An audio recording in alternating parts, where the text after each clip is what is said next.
A independência dos Estados Unidos diminuiu muito a quantia de ouro disponível para os britânicos. Sem ouro, não dava para comprar chá, e os ingleses não podiam viver assim. A solução foi encontrada bem ao lado da China, na Índia. A Índia tinha o clima perfeito para plantar papoulas, que viravam ópio. Ele era um dos únicos produtos que os chineses aceitavam comprar dos britânicos. Ele já era conhecido no país há muito tempo. Esse ópio é produzido a partir da desidratação do látex da papoula, que vira morfina, substância analgésica usada para produzir heroína e alguns medicamentos.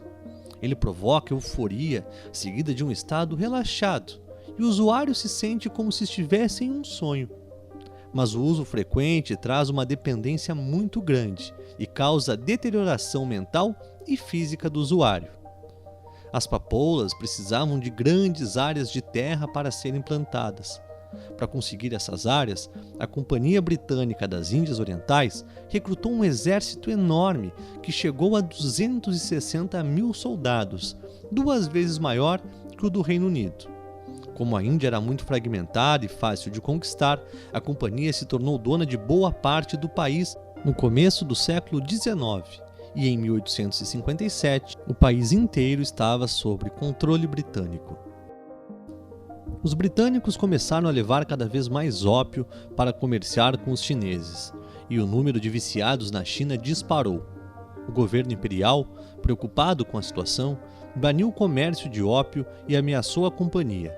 Se ela continuasse vendendo ópio na China, o comércio de chá seria proibido. Os britânicos tinham que encontrar algum modo para fazer com que o ópio continuasse entrando na China, e a solução que a companhia encontrou funcionava assim.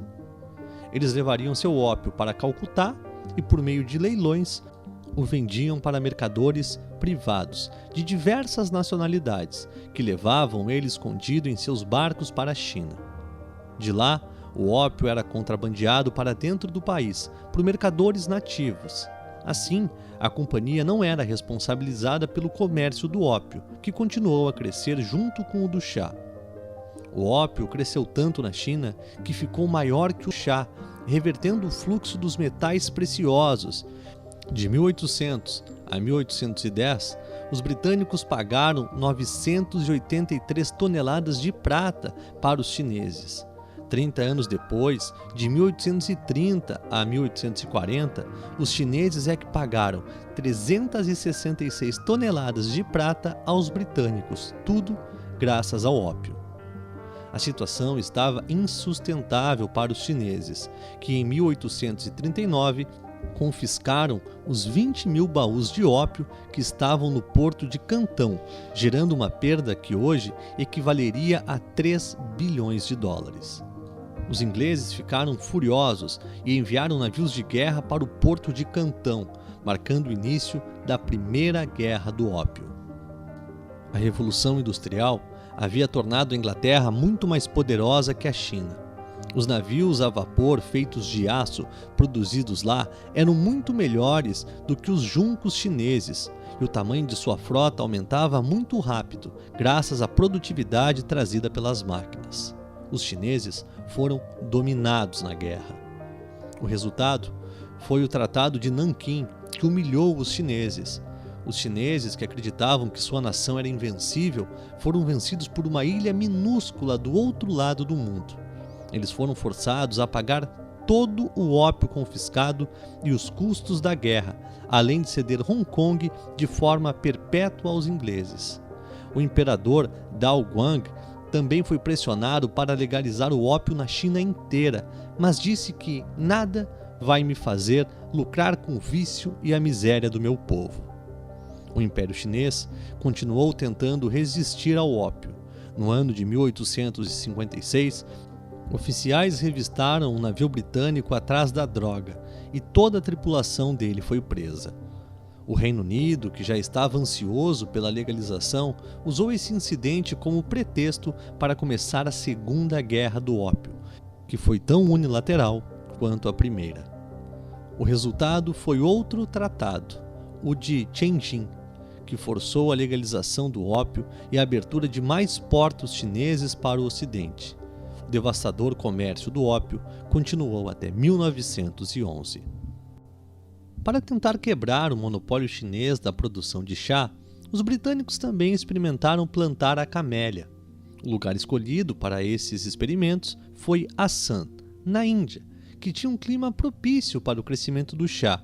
E em 1839 foi criada a Companhia de Assam, que prometia produzir e exportar chá. Mas quebrar o monopólio chinês não era tarefa fácil. O governo imperial fazia o máximo para impedir que informações sobre o cultivo e o processamento desse chá caíssem nas mãos de estrangeiros. Nem sementes boas chegavam na mão dos britânicos e a companhia perdeu bastante dinheiro nos seus primeiros anos. Para virar o jogo, eles decidiram contratar um botânico escocês chamado Robert Fortune, que iria para a China coletar sementes e aprender as técnicas de plantio e processamento do chá. Robert já tinha passado 3 anos coletando plantas na China para a Sociedade Real da Horticultura, e sua experiência seria muito valiosa em sua tarefa. Como o governo chinês não queria que os estrangeiros descobrissem o segredo do chá, Robert teve que se disfarçar para conseguir andar pelo país. Ele raspou seu cabelo, fez um rabo de cavalo e começou a se vestir como chinês para conseguir acesso às cidades proibidas e plantações de chá. Para isso, Fortune usou nativos que já prestavam serviços para a companhia, já que grande parte da população chinesa desconfiava de estrangeiros. Estes nativos deveriam agir em total segredo, já que se o plano fosse descoberto, todos seriam mortos pelo governo chinês. A aventura de Robert deu certo e ele conseguiu levar 20.000 sementes de chá para a Índia, junto com vários produtores que ensinaram os britânicos a plantar. Ele também foi o primeiro ocidental a ver que o chá verde e o chá preto são a mesma planta e que a diferença entre os dois estava no processamento. A Companhia de Assam finalmente conseguiu lucrar e trazer retorno para os seus acionistas. A produção de chá da Índia ultrapassou o da China no ano de 1888. Mas a produção do chá na Índia também foi cercada de problemas. A Índia estava em uma situação difícil por causa do ópio, que destruiu sua economia, e a fome era uma preocupação constante. Isso atraiu trabalhadores para as plantações de chá, mas as condições encontradas, existentes nesses locais, eram terríveis. O calor e a umidade em Assam eram muito ruins para os trabalhadores. Os mosquitos eram sem fim, e doenças como a malária estavam sempre presentes. As propriedades funcionavam no sistema de plantation e os trabalhadores ficavam totalmente dependentes dos seus empregadores para ter moradia, comida, educação e remédios, uma relação muito parecida com a escravidão. E talvez você esteja se perguntando: por que os trabalhadores saíam voluntariamente de suas casas para viver em condições tão ruins? Bem, eles não tinham outra opção. A fome era desesperadora e muitas pessoas preferiam se arriscar e ir para uma plantação do que morrer de fome. O chá foi consumido por reis e imperadores, se tornou o centro de grandes conflitos e sempre foi muito associado à espiritualidade. Pessoas dedicaram suas vidas à arte do chá e seu refinamento.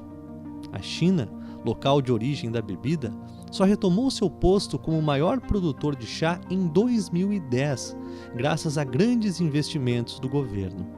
É impressionante pensar que a Camellia sinensis mudou a história do mundo.